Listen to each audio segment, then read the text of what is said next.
ডালের বড়া তো সবার অনেক পছন্দের একটা খাবার। তবে ডালের বড়া দিয়ে করা এই বড়ার ঝোলটা, এটা কিন্তু জাস্ট অ্যামাজিং। অনায়াসে এটা দিয়ে এক প্লেট ভাত খেয়ে ফেলা যায়। তো আজকে তোমাদের সাথে বড়ার ঝোলের একটা রেসিপি শেয়ার করছি। শুরুতেই কিছুটা খেসারি ডাল ভিজিয়ে রেখেছিলাম, সেটাকে ভালোভাবে ব্লেন্ড করে নিয়েছি।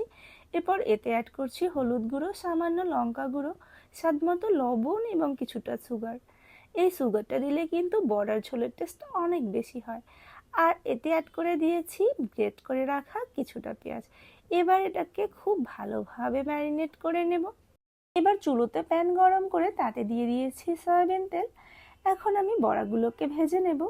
আর এটা কিন্তু মিডিয়াম আঁচে দুই পাশ ফিরিয়ে একটু লাল লাল করে ভেজে নিতে হবে, তাহলে ঝোলের মধ্যে বড়াগুলো ভেঙে যাওয়ার চান্স খুবই কম থাকবে। তো এবার আমি সব বড়াগুলোকে ভালোভাবে উল্টে পাল্টে ভেজে নিয়েছি।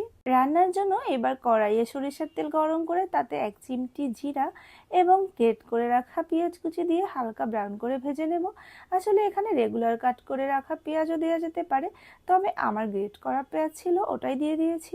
তারপর দিয়ে দিয়েছি টমেটো কুচি, সামান্য আদা বাটা, জিরা বাটা, মশলা কষানোর জন্য কিছুটা পরিমাণ জল, হলুদ গুঁড়ো, লঙ্কা গুঁড়ো এবং স্বাদমতো লবণ। এবার এই মশলাটাকে খুব ভালোভাবে কষিয়ে নেব। মশলা কষানো হয়ে গেলে তাতে আমি পরিমাণ মতো জল অ্যাড করে দিয়েছি বড়া রান্না করার জন্য। এবার জলটা ফুটে উঠলে তাতে অ্যাড করে দিয়েছি ভেজে রাখা বড়াগুলো। এবার ডালের বড়াগুলো অ্যাড করে এটা বেশ খানিকটা সময় ধরে কুক করে নিতে হবে। তো রান্নার লাস্ট পর্যায়েতে অ্যাড করে দিয়েছি কিছুটা গরম মশলার গুঁড়ো এবং 1 চা চামচ ঘি। এতে করে রান্নাটা খুবই টেস্টি এবং ফ্লেভারফুল হয়। তো তোমরাও এভাবে একদিন ট্রাই করে দেখতে পারো, আশা করি তোমাদেরও ভালো লাগবে।